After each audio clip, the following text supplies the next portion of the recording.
La rade de Brest en première ligne pour anticiper les changements climatiques.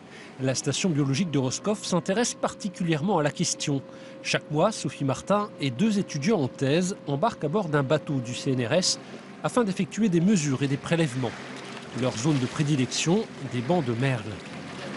Ça, c'est une sonde CTD, sert à mesurer les paramètres physico-chimiques, donc pH, oxygène, salinité, lumière, le long de la colonne d'eau. Donc on l'a fait descendre dans l'eau, elle mesure tout le long de la descente. Parmi les paramètres mesurés, il y en a un qui est particulièrement suivi, l'acidité. Elle varie suivant les endroits et les saisons. Surtout, elle devrait évoluer considérablement dans les années à venir à cause de l'augmentation du CO2 dans l'atmosphère. Le CO2, c'est un gaz acide et quand il va se dissoudre dans l'eau de mer, il va acidifier l'eau de mer.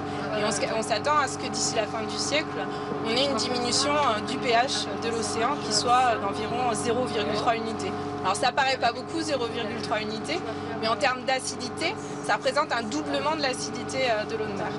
Une augmentation de l'acidité aurait un impact direct sur le merle, cette algue calcaire qui tapisse le fond en plusieurs secteurs de la rade. Sa structure creuse en fait un lieu de vie idéal pour de nombreux organismes, animaux et végétaux. Une réserve de biodiversité.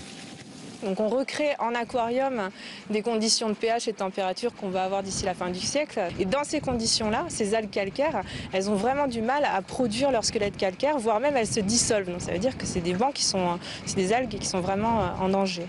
Les bancs de merle subissent déjà l'assaut des pêcheurs à la drague. Ils pourraient demain faire les frais des changements climatiques, un appauvrissement indéniable des fonds marins.